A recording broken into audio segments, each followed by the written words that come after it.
Ya, aku memiliki persyaratan dengan tuanku harus membayar 9 uqiyah. Kalau aku bisa membayar 9 uqiyah, maka aku bebas. Setiap tahunnya aku harus bayar satu uqiyah. Uqiyah itu adalah mata uang pada masa dulu. Kemudian Barirah mengatakan, Pak ini wahai Aisyah, tolonglah aku, bantulah aku. Kemudian berkata Aisyah, faqultu in ahabba ahluki an a'uddaha lahum wa yakuna wala ukili fa'az. Kata Aisyah, jika seandainya saudaramu ingin atau jika seandainya tuanmu ingin aku ya melunasi utang-utangmu, melunasi ya membebaskanmu dengan membayar 9 uqiyah tersebut, maka saya akan membebaskannya kata Aisyah. Tetapi dengan syarat wala ukili, dengan syarat bahwasanya walamu menjadi milikku. Wala itu adalah seorang budak kalau dibebaskan, maka jika seandainya budak ini meninggal, ya, budak yang dibebaskan tersebut meninggal, tidak memiliki ahli waris, maka hartanya jatuh kepada orang yang memerdekakan, kepada orang yang membebaskannya. Nah, orang yang mendapatkan harta dari budak tersebut itu disebut dengan wala. Itu disebut dengan wala. Ya, di sini kata Aisyah, saya akan membebaskanmu, saya akan bantu kamu untuk melunasi perjanjianmu dengan majikanmu, tapi dengan syarat apa? Wala'mu itu menjadi milikku. Kemudian, fadhahabat Barirah ila ahliha. Kemudian Barirah ini pun pergi kepada tuannya. Faqalat lahum fa'abau 'alaiha. Maka Barirah pun mengatakan sebagaimana dikatakan oleh Aisyah, Aisyah mau membebaskan dia, tapi dengan syarat bahwasanya walaknya ya maka milik Aisyah. Tetapi majikannya Barirah, tuannya Barirah enggan, tidak mau. Faja'at min indihim. Kemudian Barirah pun datang ya kepada Aisyah ya. Kemudian wa Rasulullah SAW jalisun. Pada saat itu Rasulullah SAW sedang dalam keadaan duduk. Kemudian berkata Barirah, faqalat inni aradtu dzalika alaihim fa'abau illa ayakuna alwala'u lahum. Kata Barirah, sesungguhnya aku telah menjelaskan kepada mereka bahwasanya engkau wahai Aisyah akan membantuku untuk melunasi ya. Tetapi mereka enggan ya, mereka enggan menjadikan wala yang engkau syaratkan wahai Aisyah milik engkau. Mereka ingin wala itu menjadi milik mereka. Ketika itu Nabi SAW pun mendengar perbincangan antara Aisyah dengan Barirah. Fasami an-Nabi sallallahu alaihi wasallam wa akhbar Aisyah Nabiyya sallallahu alaihi wasallam. Kemudian Aisyah memberitakan kepada Nabi sallallahu alaihi wasallam perihal kasus Barirah dengan tuannya, dengan majikannya. Kemudian Nabi SAW mengatakan, "Khudhiha washtariti lahumul wala fa innamal wala'u liman a'tab." Kata Nabi SAW, belilah wahai Aisyah, belilah Barirah tersebut dan syaratkan bagi tuannya Barirah tersebut, majikan Barirah tersebut al-wala. Fa innamal wala'u liman a'tab. Sesungguhnya wala itu, harta wala itu miliknya orang yang membebaskan. Fafa'alat Aisyah. Maka Aisyah pun melakukan apa yang diperintahkan oleh Nabi sallallahu alaihi wasallam. Summa kama Rasulullah fi nasi khatiban wa hamidallah wa asna alaihi. Kemudian pada saat itu Rasulullah pun berkhutbah di hadapan manusia. Beliau memuji Allah Subhanahu wa taala. Kemudian beliau mengatakan amma ba'du ma balu rijalin yashtarituna syurutan laysat fi kitabillahi azza wa jalla ma kana min syartin laysa fi kitabillah fahuwa batilun wa in kana mi'ata syartin qada Allahu ahaq wa syartullahi awfaq. Kemudian kata Nabi SAW, apa gerangan sebagian manusia melakukan persyaratan-persyaratan yang mana persyaratan tersebut tidak ada di Al-Quran, maka segala persyaratan yang bertentangan dengan Al-Quran, maka persyaratan itu adalah persyaratan batil, walaupun dia bersyarat sebanyak 100 syarat. Qala Allahu ahaq, hukum Allah itu lebih berhak kita laksanakan. Wa syartullahi awsaq, dan syaratnya Allah adalah syarat yang lebih dipercaya. Wa innamal wala'u liman a'tab, sesungguhnya wala itu adalah milik orang yang membebaskan. Muttafaqun alaih wal lafdhu lil Bukhari. Hadis ini dikeluarkan oleh Imam Bukhari dan Imam Muslim, dan lafaznya milik Imam Bukhari. Wa inda Muslim, dan di dalam riwayat Muslim, faqala ishtariha wa'tiqiha washtariti lahumul wala. Kata Nabi sallallahu, wahai Aisyah, belilah Barirah, bebaskan dia, dan persyaratkan kepada tuannya Barirah bahwasanya wala itu milik engkau. Kaum muslimin dan muslimat, hadir dan hadirat yang senantiasa dimuliakan oleh Allah Subhanahu wa taala. Hadis ini hadis yang panjang. Hadis ini menjelaskan tentang perihal kasus Barirah. Ya, kasus Barirah. Barirah ini adalah seorang budak. Seorang budak.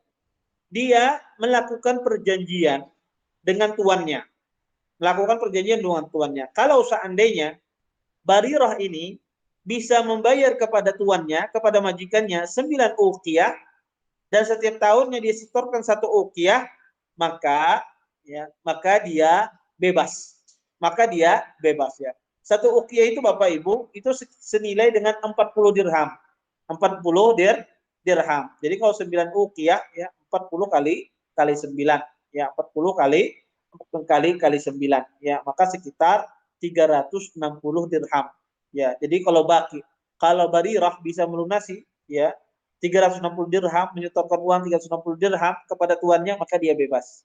Maka Barirah ini minta tolong kepada Aisyah ya. Maka Aisyah pun mau menolongnya, tapi dengan syarat kata Aisyah, al-wala'nya adalah milik Aisyah.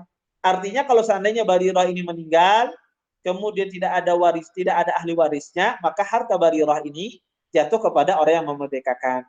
Dan seperti itu di dalam Islam. Tetapi majikan Barirah ini tidak mau. Dia pengen juga wala itu milik dia. Bahwasanya jika Barirah itu meninggal, tetap nanti hartanya milik majikannya yang pertama, bukan orang yang memerdekakan.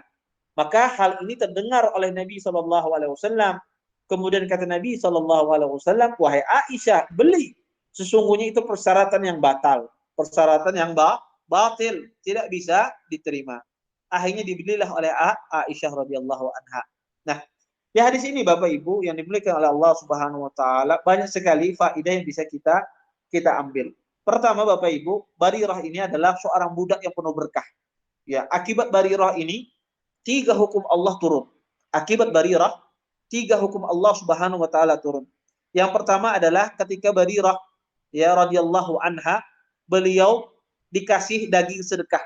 Ya, Barirah ini dikasih daging sedekah. Kemudian Barirah mengasihkan daging sedekah ini kepada Aisyah dalam bentuk hadiah. Pada saat itu Nabi SAW masuk ke rumah, kemudian Nabi bertanya kepada Aisyah, adakah makanan? Kata Aisyah, tidak ada wahai Rasulullah, kecuali daging yang dikasihkan oleh Barirah. Sesungguhnya Barirah tadi dikasih orang berupa sedekah. Tetapi Barirah ngasih kita dalam bentuk hadiah. Kemudian kata Nabi SAW, masak wahai Aisyah, tidak mengapa. Kenapa kata para ulama? Karena Nabi SAW dan keluarga beliau tidak boleh memakan atau menerima harta sedekah. Nabi SAW dan keluarga beliau tidak boleh memakan, mengambil, menerima harta dari sedekah ataupun berupa zakat. Tidak boleh. Ya. Keturunan Nabi SAW, ya, maka itu tidak boleh mereka menerima zakat, tidak boleh mereka menerima sedekah. Ya, karena itu harta kotor, maka tidak boleh mereka menerima. Ya, tidak pantas Nabi SAW dan keluarga beliau menerima dari harta yang kotor. Ya, maka tidak boleh di dalam Islam, ya, seorang Nabi SAW dan keluarga beliau menerima sedekah ataukah menerima zakat. Makanya Aisyah ya tidak mau langsung memasakkan daging ini dikasihkan oleh Barirah. Sampai Nabi SAW mengatakan tidak apa-apa wahai Aisyah. Kenapa? Karena perubahan bentuk. Yang asalnya sedekah berubah menjadi apa? Hadiah. Maka ini tidak mengapa. Ini hukum Allah pertama turun akibat Barirah. Hukum Allah yang kedua turun akibat Barirah adalah kasus ini. Ya, kasus Barirah ini. Tentang masalah budak kalau seandainya dibebaskan, kemudian dia meninggal, maka harta warisannya jatuh kepada orang yang memerdekakan. Kalau seandainya budak tersebut tidak memiliki ahli waris. kecuali orang yang memerdekakannya. Kemudian hukum ketiga, hukum Allah yang turun. Hukum ketiga Allah turun akibat perbuatan Barirah ini adalah kasus perceraian Barirah.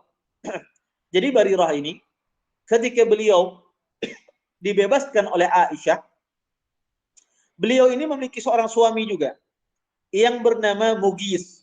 Ya, suami Barirah ini bernama Mughis, ya. Maka ketika Barirah ini dibebaskan oleh Aisyah, pada saat itu Barirah datang kepada Nabi Shallallahu Alaihi Wasallam minta untuk diceraikan, kepada suaminya. Kenapa? Karena seorang budak kalau sudah dibebaskan, maka sang istri boleh dia menceraikan suaminya. Kalau suaminya masih budak. Ya, jadi kalau istrinya dibebaskan sama-sama budak, kemudian dibebaskan, ya istrinya dibebaskan, suaminya masih budak, maka sang istri ini boleh dia menceraikan suaminya, meminta khulu istilahnya. Maka itu diperbolehkan di dalam Islam karena perbedaan kafaah, ya perbedaan kafaah. Maka Barirah ini datang kepada Nabi SAW, beliau minta diceraikan kepada Mughis.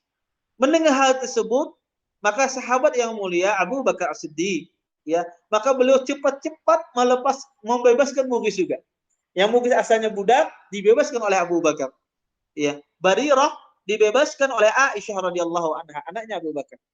Tetapi subhanallah di dalam Islam, ya kalau sudah dibebaskan terlebih dahulu, dia punya hak untuk apa? Untuk meminta cerai. Akhirnya pun Mughis ini ya datang kepada Barirah, wahai Barirah, jangan kau ceraikan saya, ya. Tetapi Barirah tidak mau. Akhirnya pun Mughis ini berjalan di belakang Barirah sambil menangis beliau, ya sambil jenggot beliau penuh dengan air mata. Pada saat itu Nabi SAW melihat ya peristiwa demikian, Nabi berkata kepada Abbas, ya kepada sahabat yang mulia Abbas, ya Abbas, ala ta'jab min hubbi Mughis li Barirah wa min bughdi Barirah Mughisan. Kata Nabi SAW, wahai Abbas, apakah kamu tidak merasa heran bagaimana cintanya Mughis kepada Barirah dan bagaimana bencinya Barirah kepada Mughis. Akhirnya pun Nabi SAW memanggil Barirah. Kemudian kata Nabi SAW, ya Barirah, ala raja'tihi. Kata Nabi SAW, wahai Barirah, apakah engkau tidak mau rujuk, tidak mau kembali lagi kepada Mughis? Kemudian Barirah bertanya, ya Rasulullah, a'amartani, apakah ini perintah darimu? Engkau memerintahkan aku, wahai Rasulullah, a'amartini, apakah engkau memerintahkan aku, wahai Rasulullah? Apakah ini perintah datang dari Allah dan Rasulnya? Kata Nabi SAW, la, wa inna ma ashfa'. Sesungguhnya aku hanya memberi syafaat saja. Silahkan. Kalau kamu ingin bercerai, silahkan. Saya hanya memberi syafaat. Ini bukan perintah dari Allah dan Rasulnya. Kemudian kata Barirah, la hajati fi. Sesungguhnya aku, wahai Rasulullah, tidak punya hajat terhadap Mughis. Maka turunlah hukum Allah Subhanahu wa taala tentang permasalahan jika budak itu dibebaskan, maka dia punya hak untuk meminta cerai jika suaminya masih budak, ya. Maka subhanallah, ya, maka terjadilah perceraian antara Barirah dan Mughis. Maka hukum Allah itu turun. 3 hukum Allah turun sekaligus terhadap Barirah. Maka Barirah ini adalah budak yang penuh berkah, ya. Budak yang penuh berkah sehingga turun hukum Allah, 3 hukum Allah ya turun berkaitan dengan Barirah ini.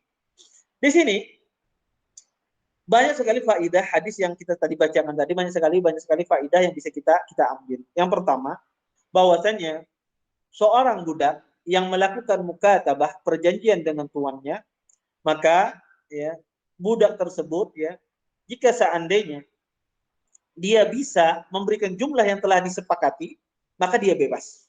Maka dia bebas, ya. Ya, maka dia bebas. Maka dia menjadi orang yang merdeka. Kemudian faedah yang kedua, ya, pada asalnya harta budak itu milik tuannya. Jika seandainya seorang memiliki budak, kemudian budak tersebut bekerja, maka hasilnya itu adalah milik tuannya. Tetapi berbeda kalau seandainya budak tersebut sudah melakukan perjanjian yang diistilahkan dengan budak mukatabah, melakukan perjanjian dengan tuannya, maka harta yang didapatkan oleh budak tersebut milik sang budak. Dan sang tuan, sang majikan tidak boleh melarang budak tersebut bekerja. Ya, maka budak tersebut dia punya hak penuh untuk bekerja, melunasi utangnya, ya, melunasi perjanjian tersebut. Karena pada asalnya hukum budak tersebut, seorang majikan itu boleh melarang budak untuk bekerja. Dan harta si budak itu milik majikannya, karena budak itu adalah harta. Ya, bahkan di dalam Islam pendapat yang rajih, seorang majikan itu boleh melarang budaknya untuk pergi sholat berjamaah. Ya. Saking besarnya hak seorang majikan, seorang tuan kepada seorang budak. Ya, seorang budak. Tetapi dalam kasus mukatabah, budak mukatabah yang melakukan perjanjian dengan tuannya, maka harta yang dia dapatkan itu milik budak dan tuannya tidak boleh melarangnya.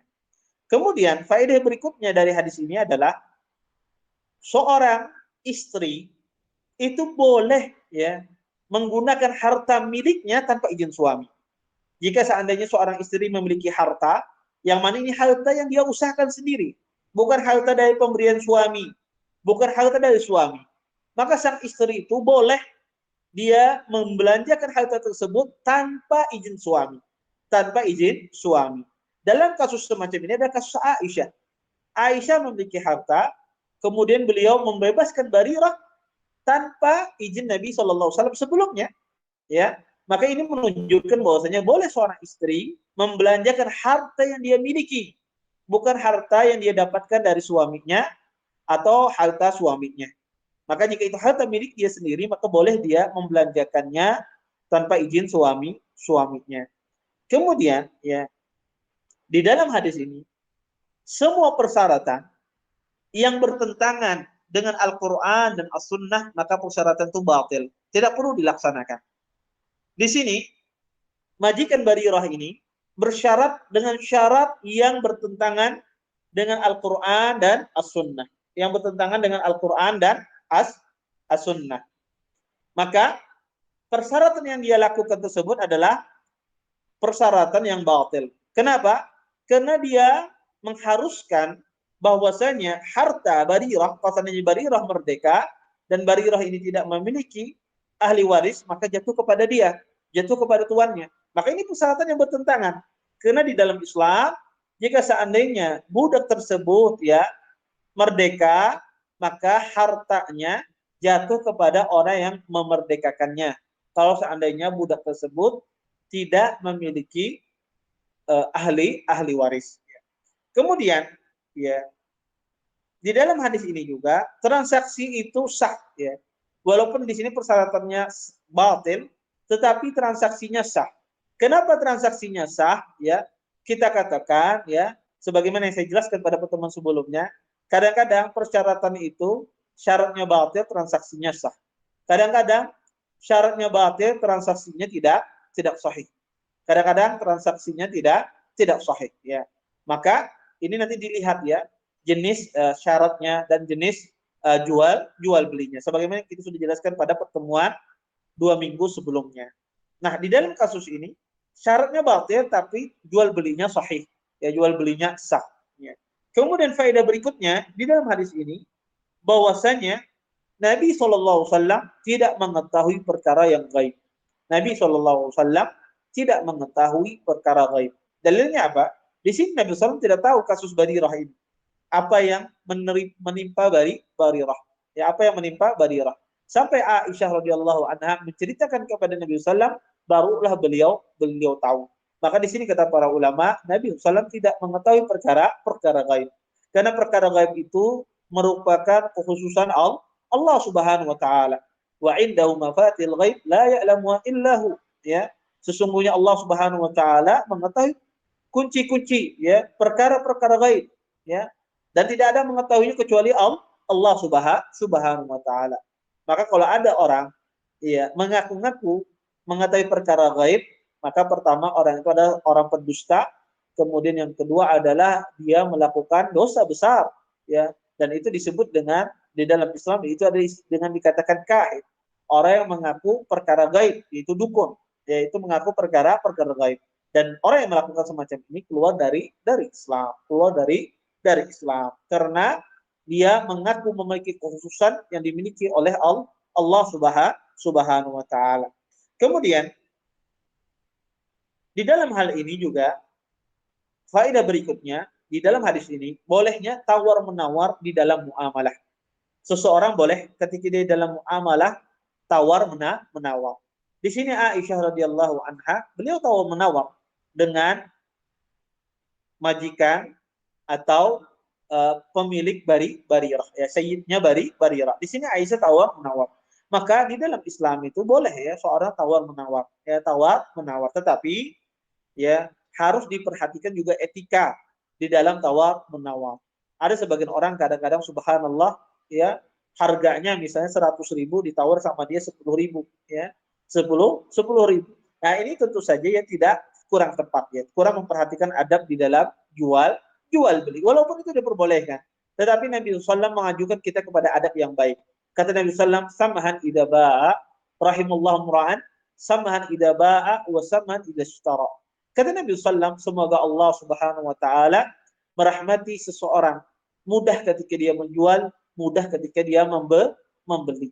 Ya, maka seseorang ya ketika dia menjual, ketika dia membeli, maka dia mudah. Ya, ketika dia menjual ada sudah untung yang lumayan, maka dia jual. Seperti juga pembeli. Ketika dia ada orang ya menawarkan harga dia lihat sudah agak murah, maka dia beli. Ya, jangan si penjual ya tidak mau menurunkan harga, ya pengen ngambil untung sebanyak-banyaknya, si pembeli juga menawar sedahsyat-dahsyatnya. Ya, maka ini harus kita perhatikan juga adab di dalam jual beli. Ya, makanya tawar menawar diperbolehkan di dalam jual beli, tetapi juga kita perhatikan etika di dalam tawar menawar, ya, di dalam masalah jual beli. Baik. Ya. Kemudian ya, faedah berikutnya di dalam hadis ini ya, seseorang ya boleh melunasi utang pembayarannya itu dengan cara dicicil ya. Dengan cara dicicil ya. Maka boleh ya. Di sini ya, Barirah melunasi utang-utangnya dengan cara dicicil. Ya, dengan cara dicicil. Maka ini tidak mengapa ya, diperbolehkan. Baik.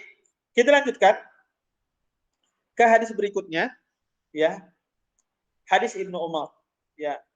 An Ibnu Umar radhiyallahu anhuma qala naha Umar an bai'i ummahatil aulad faqal la tuba' wa la tuhab wa la turas liyastamti' biha ma badalahu fa idza mata fa hiya hurratun.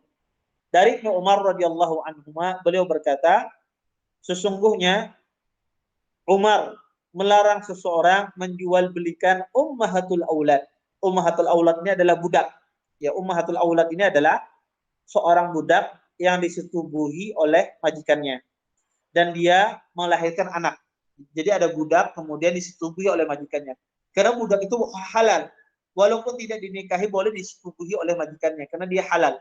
Ya. Maka kalau ada budak dipergauli oleh majikannya, kemudian dia melahirkan anak, budak itu dinamakan ummahatul aulad. Dinamakan ummahatul aulad karena dia yang mengandung ya anak dari majikannya. Anaknya bebas, anaknya menjadi sayyid, sedangkan ibunya tetap jadi budak. Ya, anak yang dilahirkan dia menjadi sayyid, ya, menjadi merdeka. Sedangkan ibu yang melahirkan ini ada tetap menjadi budak. Ini yang disebut dengan ummahatul aulad. Di sini kata Umar, sesungguhnya Umar ya melarang jual beli ummahatul aulad, budak ummahatul aulad. Berkata Umar, la tuba wala tuhab wala turas. Kata Umar bin Khattab radhiyallahu anhu, sungguhnya ummahatul aulad itu tidak diperjualbelikan, tidak dihibahkan dan tidak dijadikan warisan. Liyastamti biha ma badalahu. Ya, hendaklah tuan budak tersebut memakainya selama dia mau. Fa idza mata fa hiya hurratun. Dan jika seandainya ya tuannya mati, ya majikannya mati, meninggal, maka ummatul aulad ini menjadi bebas. Ya. Hadis ini terjadi perselisihan di dalam sanadnya. Terdapat perselisihan di dalam sanadnya. Sebagian ulama menisbatkan ya hadis perkataan ini kepada Nabi SAW. Sebagian lagi menisbatkan ini adalah perkataan Umar bin Khattab radhiyallahu anhu. Yang benar ini adalah perkataan Umar bin Khattab radhiyallahu anhu. Ini perkataan Umar bin Khattab radhiyallahu anhu dan bukan perkataan Nabi sallallahu alaihi wasallam. Di dalam hadis ini banyak sekali faedah. Ya. Pertama ya, haramnya seseorang menjual ummahatul aulad. Tidak boleh seseorang menjual budak yang ummahatul aulad.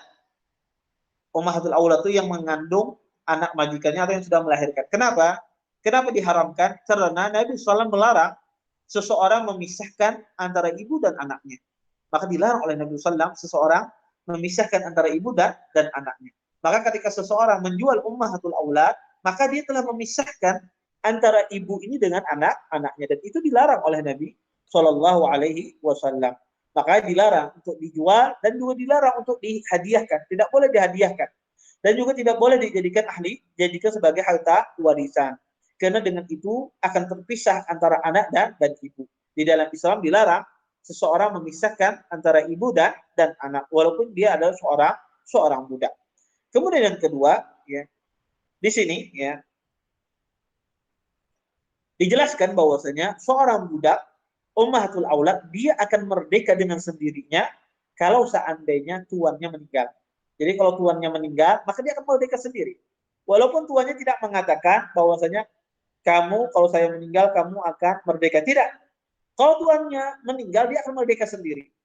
Ummahatul aulad. Ya, jadi merdekanya dia jika seandainya tuannya meninggal, karena dia tidak diwariskan dan tidak boleh jual belikan. Ya. Kemudian yang ketiga, faedah yang ketiga dari hadis ini adalah menunjukkan bagaimana luasnya pemahaman Umar bin Khattab radhiyallahu anhu tentang masalah tidak boleh seseorang jual beli ummahatul aulad. Kemudian yang terakhir, faedah berikutnya dari hadis ini adalah bolehnya seseorang memanggil ayahnya dengan namanya. Di sini Ibnu Umar dia memanggil ayahnya dengan namanya, qala Umar. Dia tidak mengatakan qala abi, maka diperbolehkan di dalam taklim, ya, di dalam taklim maka diperbolehkan di dalam periwayatan. Tetapi ketika seseorang memanggil dalam keseharian, maka hendaklah dia panggil nama, janganlah dia memanggil nama bapaknya, tetapi panggillah ayahnya dengan panggilan yang kasih sayang, panggilan penuh penghormatan. Tetapi jika dalam periwayatan, maka seseorang boleh ya langsung dia mengatakan an Umar tanpa dia menyebutkan dari bapak saya, makanya tidak mengapa. Dan ini bukan bagian dari su'ul adab, tidak beradab, tidak termasuk dari bab itu, ya, karena dalam masalah periwayatan tidak ada masalah seseorang yang menyebutkan nama bapaknya. Baik, kita lanjutkan satu hadis lagi kita ambil. An Jabir radhiyallahu anhu qala kunna nabi'u sararina. An Jabir radhiyallahu anhu qala kunna nabi'u sarariyana ummahatil aulad wan nabiyyu sallallahu alaihi wasallam hayyun la nara bidzalika ba'san. Rawan Nasa'i wa Ibnu Majah wa Daruqutni wa sahahu Ibnu Hibban. Dari Jabir radhiyallahu anhu beliau berkata, tadinya kata Jabir kami menjual budak wanita kami, ummahatul aulad yang kami miliki, ya. Dan Nabi sallallahu alaihi wasallam pada saat itu masih hidup. Dan kami menganggap kata Jabir perbuatan tersebut tidak mengapa. Ya, perbuatan tersebut tidak mengapa. Hadis ini diriwayatkan oleh Imam An-Nasa'i, Ibnu Majah, Daruqutni dan disahihkan oleh Ibnu Hibban. Hadis ini adalah hadis yang sahih. Hadis ini adalah hadis yang sahih. Dan hadis ini seolah-olah hadis ini bertentangan dengan hadis yang sebelumnya. Kalau hadis sebelumnya tadi dilarang, Umar melarang seseorang menjual ummahatul aulad, di dalam hadis Jabir ini diperbolehkan seseorang menjual ummahatul aulad. Karena sahabat mengatakan bahwasanya kami menjual ummahatul aulad dan Nabi masih hidup. Dan Nabi tidak melarang. Kalau Nabi tidak melarang, tidak memerintahkan, maka ini disebut dengan sunnah takririyah. Ya, sunnah takririyah. Bahwasanya sunnah ini ya Nabi SAW membenarkan perbuatan tersebut. Artinya menjual ummahatul aulad itu boleh. Ini zahir dari pemahaman hadis Jabir ini. Oleh karenanya, para ulama berselisih tentang masalah jual beli ummahatul aulad. Ya, sebagian ahlul ilm membolehkan, sebagian ulama membolehkan, sebagian lagi tidak membolehkan. Ya, sebagian lagi tidak membolehkan. Sebagian ulama mengatakan bahwasanya di awal-awal ummahatul aulad itu diperbolehkan untuk diperjualbelikan.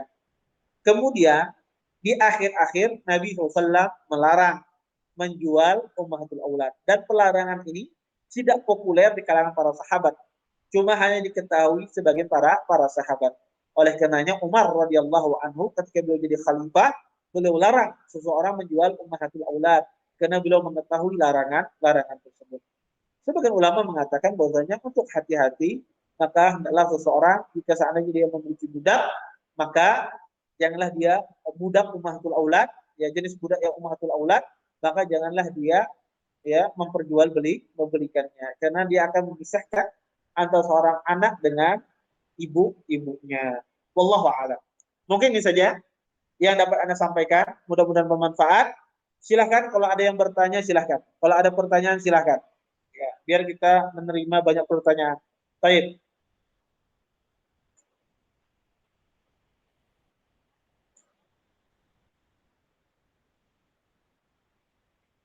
Boleh dari Masjid Hajjah Fatimah Samah duluan, boleh dari Masjid Imam Bukhari silahkan. Kalau ada yang mau bertanya silahkan.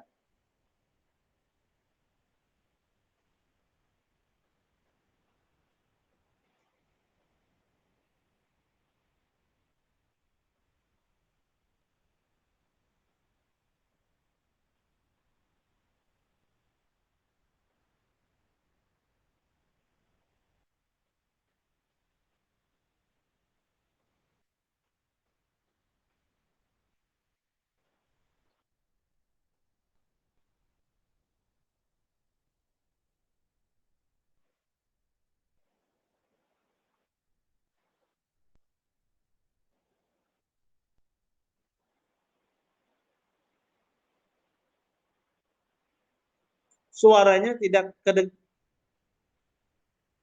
kedengaran.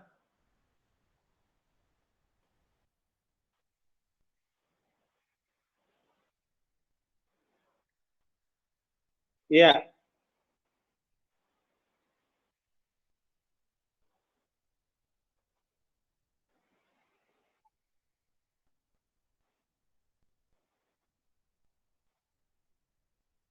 baik. Ya, iya. Alasannya dijelaskan oleh Barirah. Dia tidak cinta lagi. Dia tidak cinta lagi. Maka seseorang kalau dia tidak betah, tidak cinta, kemudian tidak bisa dia berkhidmat terhadap suaminya, akibat dia tidak cinta, maka boleh dia minta khulu. Dia boleh minta khulu, ya, perceraian. Sedangkan Barirah, ya, walaupun tidak ada sebab, dia boleh meminta perceraian. Ya, karena dia dibebaskan terlebih dahulu. Kalau dia dibebaskan terlebih dahulu, maka boleh dia meminta perceraian. Ya. Dalam hukum Islam semacam itu, karena beda kafaah. Dia sudah merdeka, suaminya masih masih budak. Dibebaskan Mughis terakhir. Setelah Abu Bakar mengetahui Barirah menceraikannya, dibebaskan oleh Abu Bakar As-Siddiq. Tetapi Barirah tetap tidak mau kembali. Itu sebabnya. Pertama, dia beda kafah. Kemudian yang kedua adalah Barirah mengatakan ketika Nabi memberikan syafaat, kata Barirah, saya tidak cinta. Ketimbang dia bertahan terhadap suaminya dan dia melakukan kekufuran, tidak berkhidmat kepada suaminya, maka ini perbuatan dosa. Ya, maka di dalam Islam jika seorang suami, ya, jika seorang istri, ya, tidak cinta dan takut dia tidak bisa berkhidmat kepada suaminya akibat dia tidak cinta, tidak bisa berkhidmat kepada suaminya, maka diperbolehkan dia.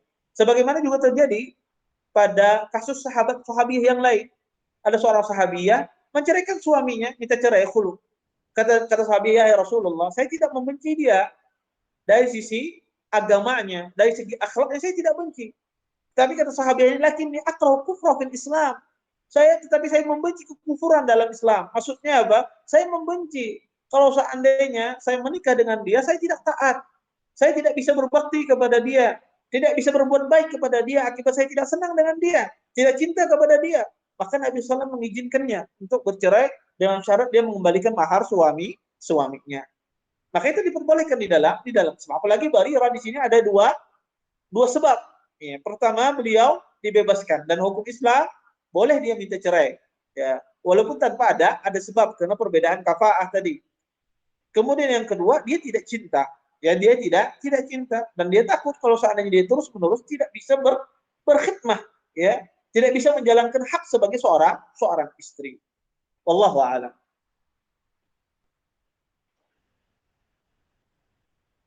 Baik, silakan.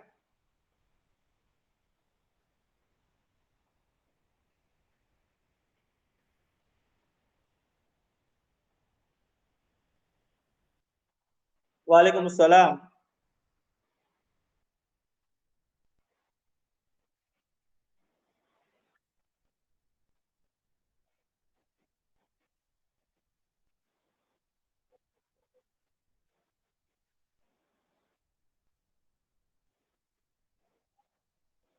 Ya, jazakumullah khair atas pertanyaannya. Pada asalnya di jual beli itu boleh seseorang mengambil untung sebesar-besarnya, tidak ada batasannya.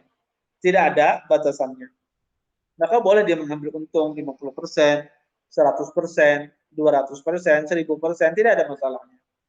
Tetapi jika seandainya misalnya ada harga yang disepakati secara bersama di pasar, harga yang ma'ruf, kemudian ya ada pembeli yang tidak cakep dalam menawarkan, dia tidak paham, ya, kemudian Anda menjual barang tersebut melebihi dari harga pasar yang lebih, ya, lebih dari apa namanya separuh keuntungannya. Seharusnya harga pasar 100.000, Anda jual 150.000 misalnya, maka ini kata para ulama, seorang pembeli ini disebut dengan ghabn mustarsil.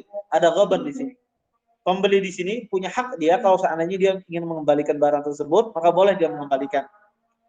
Tetapi jika seandainya tidak mengembalikan, maka jual belinya sah, tidak ada masalah. Jual belinya sah, tidak ada masalah.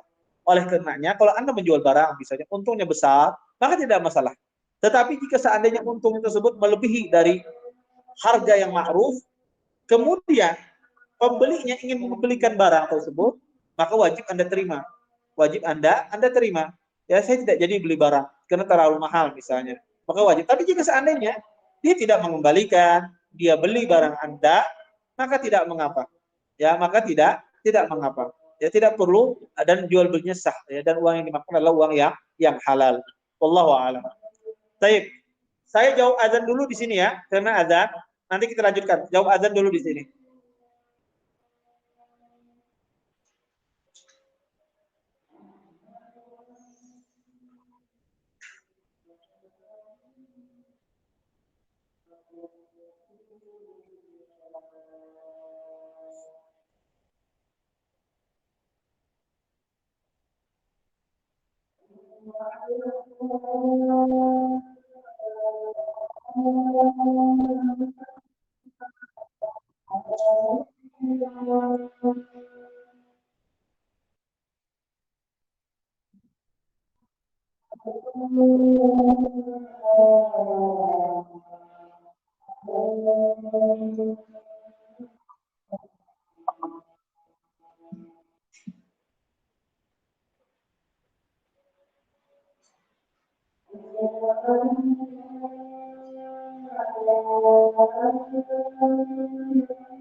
Baik, silahkan.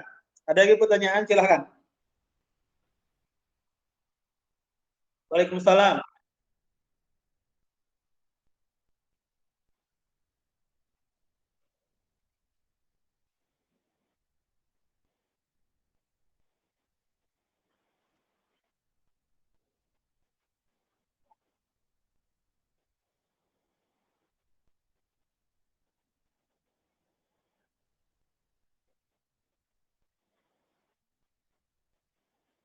Waalaikumsalam warahmatullahi wabarakatuh.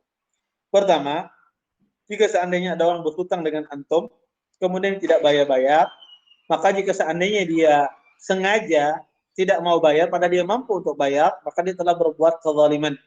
Nabi SAW mengatakan, matlul ghaniyi zulmun. Bahwasanya seseorang yang menunda pembayaran hutangnya, sedangkan dia mampu, maka itu adalah sebuah kezaliman. Tetapi, jika seandainya dia tidak mampu untuk membayar karena tidak ada uang, ya, dia berusaha untuk membayar tapi tidak mampu karena tidak ada uang, maka wajib orang yang memberikan hutang ini memberikan tempo. Wajib orang yang memberikan hutang ini memberikan tempo. Karena firman Allah, "Fanadhiratun ila maisarah." Kata Allah Subhanahu wa taala, hendaklah dia memberikan tempo ya sampai masa yang dimudahkan. Maka jika seandainya orang tersebut susah untuk membayar utang, tidak bisa membayar utang, maka ya kita wajib kita kasih tempo. Tetapi jika seandainya dia mampu ya untuk membayar tidak mampu membayar utang tapi dia tidak mau bayar, maka dalam kondisi semacam ini maka Anda boleh misalnya mengambil barangnya sebagai jaminan ya atau mengambil sebagian dari barang yang dia miliki sebagai jaminan, maka tidak mengapa. Tapi tentu saja ini harus dengan persetujuan seorang hakim ya. Maka yang boleh mengambil barangnya adalah seorang hakim, bukan kita yang memberikan hutang. Ya. Maka di sini nanti hakim yang mengambil barangnya, menyita barangnya, kemudian nanti dilunasi kepada orang yang memberikan hutang. Wallahu a'lam. Baik. Di sini ada pertanyaan dari Imam Bukhari ya, tadi dalam bentuk pesan ya. Kita bacakan pesannya. Assalamualaikum warahmatullahi wabarakatuh. Ustaz, Afwan izin bertanya, di dalam jual beli ketika kita sebagai penjual berapa persenkah maksimal keuntungan yang boleh kita ambil? Apakah boleh 100%? Ya. Maka pada asalnya seseorang dalam berjual beli ya, maka dia boleh mengambil keuntungan 100%, 200%, tidak ada masalah. Tetapi jika seandainya ada harga yang disepakati di pasar, harga yang sudah ma'ruf ya di pasar disepakati, kemudian Anda mengambil untungnya berlipat-lipat, maka di sini apakah sah jual belinya sah? Tetapi ketika seandainya pembeli tersebut merasa kelarangan, kemahalan, maka dia boleh untuk mengembalikan barang. Boleh dia mengembalikan barang ya untuk mengambil uangnya kembali, boleh. Tapi kalau seandainya dia tidak kembalikan, maka tidak mengapa. Apa yang Anda makan itu adalah halal. Wallahu a'lam. Baik. Ada lagi kah pertanyaan? Apa sudah cukup?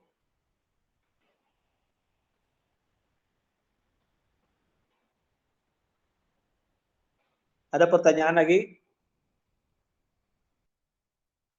Waalaikumsalam.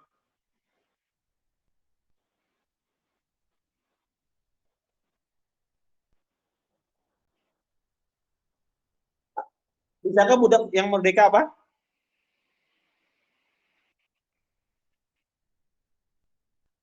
Ya, ya, jazakallah khair. Kalau budak yang sudah merdeka, nggak bisa lagi dia jadi budak. Kenapa? Karena budak itu asalnya dari apa? Budak itu asalnya adalah dari tawanan orang kafir. Jadi budak itu asalnya dia kafir. Ya. Kemudian ditawan, kalau peperangan, ditawan dia. Kemudian dia menjadi budak kaum muslimin. Sehingga ada yang beranak, ya, anak-anaknya pun jadi budak dan seterusnya. Maka itulah asal perbudakan. Nah, budak itu bisa dia jadi budak lagi, budak sudah dimerdekakan, budaknya tetap kafir, dimerdekakan. Kemudian dia ikut berperang melawan kaum muslimin, jadi budak lagi bisa. Ya, bisa ya. Kalau seandainya dia kafir. Tapi kalau dia seandainya muslim, ketika merdeka maka tidak bisa dia menjadi budak lagi. Wallahu a'lam. Baik, ini ada pertanyaan lagi masuk lewat SMS. Baik, dari Imam Bukhari. Assalamualaikum Ustaz. Apakah di zaman sekarang masih ada budak? Apakah di Saudi masih ada budak? Ya.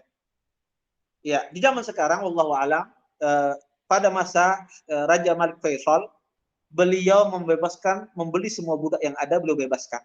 Ya, pada Raja Malik Faisal ya ketika Saudi mulai jaya, itu semua budak, dulu budak tuh banyak di Afrika. Di negara Afrika tuh masih ada budak-budak. Pada Raja Malik Faisal itu semuanya dibebaskan budak ya. Wallahu a'lam. Apakah masih ada sekarang ini? Wallahu a'lam. Yang jelas ya pada Raja Malik Faisal dikatakan sudah semua budak itu dibebaskan oleh beliau. Wallahu a'lam. Adapun di Saudi tidak ada lagi. Di Saudi tidak ada. Tetapi di negara Afrika apakah masih ada? Wallahu a'lam. Baik. Ada lagi?